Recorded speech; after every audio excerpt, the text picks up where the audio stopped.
Human capital formation आप लोगों ने सबने पढ़ा। ह्यूमन कैपिटल फॉर्मेशन में हमने एक बात सीखी, अगर आपको अपनी इकोनॉमी को आगे बढ़ाना है तो अपनी कंट्री के जो लोग हैं, इंसान हैं, उनको नॉलेज देनी पड़ेगी, स्किल्स देनी पड़ेगी, तभी आपकी इकोनॉमी बेटर ग्रो कर पाएगी। अब उससे आगे बढ़ते हुए जब हम बात करते हैं इंडिया की, तो इंडिया को हम समझते हैं दो भागों में हमने बांट रखा है। इंडिया क्या कोई भी कंट्री हो, एक होता है अर्बन एरिया, एक हो गया rural area.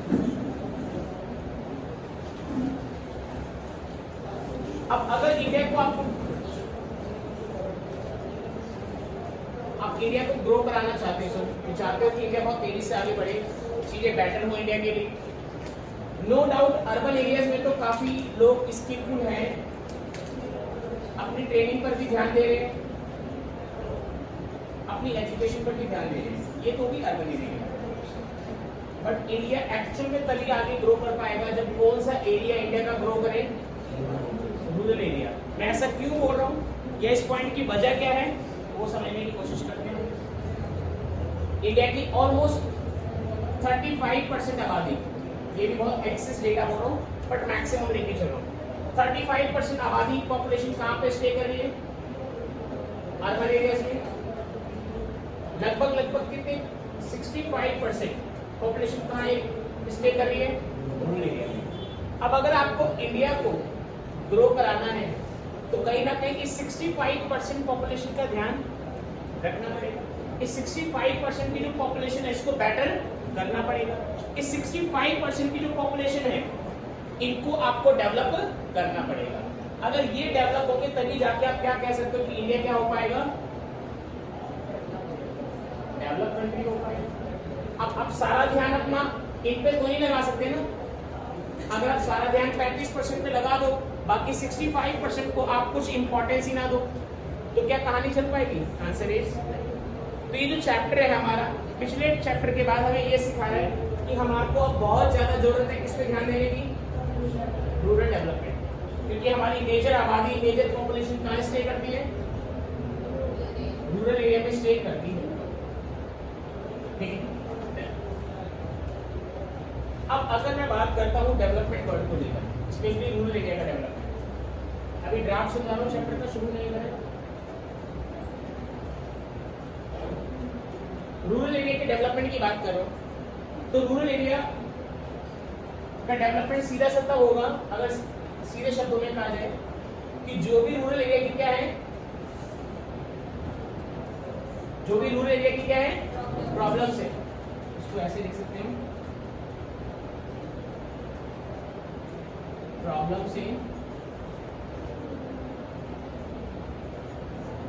Rural area.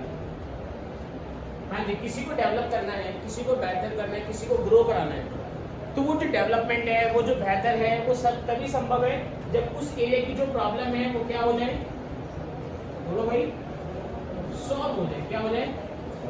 Solve हो जाए। करेक्ट है, बहुत सिंपल सी बात है।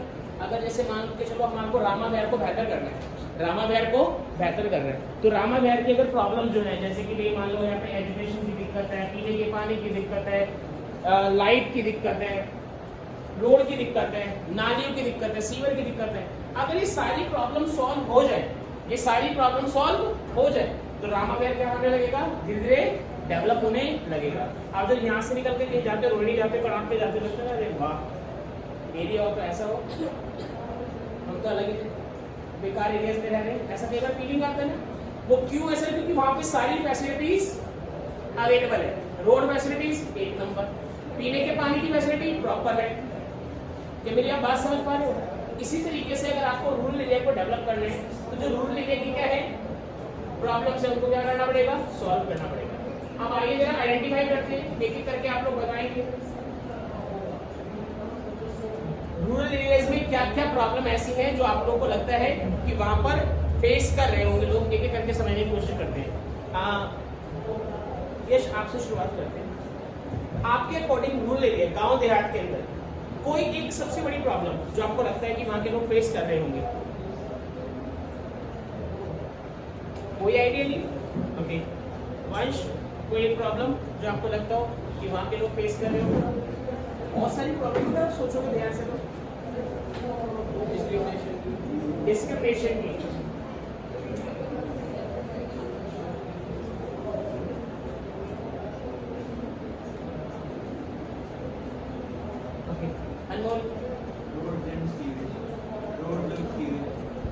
इसको इंफ्रा में डाल देता हूँ, ठीक है ना? इंफ्रा स्ट्रक्चर, ठीक है। मोहित, आपको क्या लगता है कि जो रूरल एरियाज है वहां पे क्या एक प्रॉब्लम वो लोग फेस कर रहे होंगे? सोचो। एजुकेशन,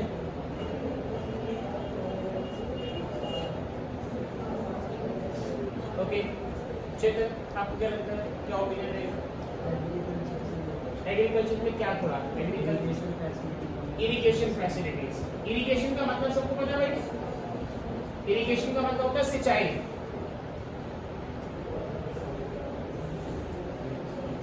चेतन के अकॉर्डिंग जो रूरल एरिया है इरिगेशन की फैसिलिटीज की दिक्कत फेस कर रहा है। मैं आपको डेटा से बताऊं कुछ जो यहाँ पे चेतन ने पॉइंट बोला, उसमें डेटा बताता हूँ। हमारे देश के लगभग 46% किसान के पास इरिगेशन की फैसिलिटी है। अप्रोक्सीमेटली 54% किसान आज भी किसके ऊपर डिपेंड है? किसके ऊपर डिपेंड है भाई? रेनफॉल के ऊपर। तो ये पॉइंट है कि कहीं ना कहीं जो फार्मर्स हैं वो इरिगेशन की फैसिलिटी का दिक्कत का सामना कर रहे हैं। गौरव, आपको लगता है कि कोई एक ऐसी प्रॉब्लम जो रूरल एरिया के लोग फेस कर रहे होंगे?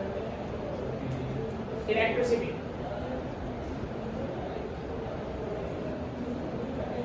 ओके। लैक ऑफ टेक्नोलॉजी, वहां पे टेक्नोलॉजी का लेवल नहीं पहुंच पा रहे, ठीक है। आपका पॉइंट ऑफ व्यू? पॉवर्टी,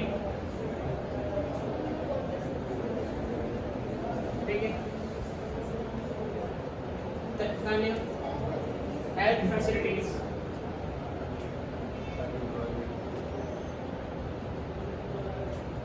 एक पॉइंट किसी ने बोला अनएम्प्लॉयमेंट, में उसको पॉवर्टी के साथ ही कनेक्ट कर देता हूँ, क्योंकि अगर बेरोजगार है तभी गरीबी है। पीछे से माही, आपको क्या लगता है गांव देहात के एरियाज में क्या एक प्रॉब्लम है जो लोग वहां के फेस करते होंगे? ऑलमोस्ट ये सारे। एनीबॉडी हैज कोई एक अलग पॉइंट किसी को लगता हो कि आंसर मेरे को लगता है ये सबसे बड़ी जो प्रॉब्लम किसान फेस करता है? गांव का मतलब क्या? किसान। क्रेडिट, एक वर्ड आ गया क्या? किसान को दिक्कत फेस होती है किस चीज को लेकर? रूरल क्रेडिट को लेकर। इससे भी बेहतर एक पॉइंट मैं आपको बोलूं, जो हमारे देश भारत जैसे देश में है, वो दिक्कत क्या है कि हमारे देश का जो किसान है ना, उसको अपनी फसल को सही जगह पर मार्केट में बेचने की सुविधा अवेलेबल नहीं हो पा रही है। ये कह लो कि किसान अपनी फसल को सही दाम पर बेच नहीं पा रहा है। क्या मेरी बात समझ में आ रही है? तो उसको बोलेंगे हम लोग एग्रीकल्चर मार्केट। किसान को अपनी फसल को बेचने के लिए ना प्रॉपर क्या नहीं मिल रही है?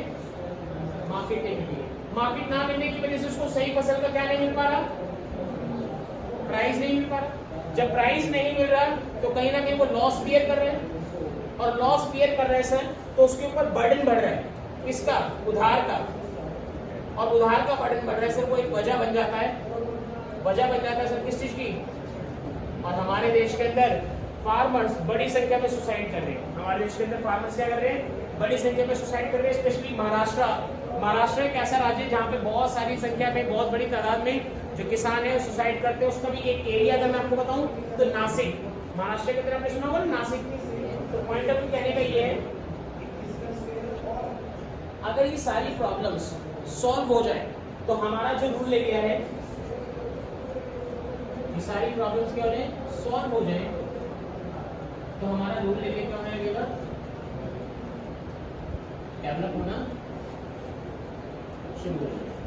क्या मेरी बात समझ में आ रही है? इसको समाप्त कर रहे हैं थोड़ा सा, देखिए जरा। तो मैंने अभी क्या बताया कि रूरल एरिया को डेवलप करना है तो आपको सबसे पहले रूरल एरिया में रहने वाले लोगों की जो पॉपुलेशन है लगभग कितने परसेंट, 65%, उन प्रॉब्लम्स को क्या करना पड़ेगा, सॉल्व करना पड़ेगा। मैंने कुछ रैंडम प्रॉब्लम्स आपके सामने लिखे थे, ये प्रॉब्लम्स है जिनको आपको क्या करना पड़ेगा, सॉल्व करना पड़ेगा। प्लीज फटाफट से नोट करो इन सब पॉइंटों को, फिर थोड़ा सा आगे लेके चलते हैं।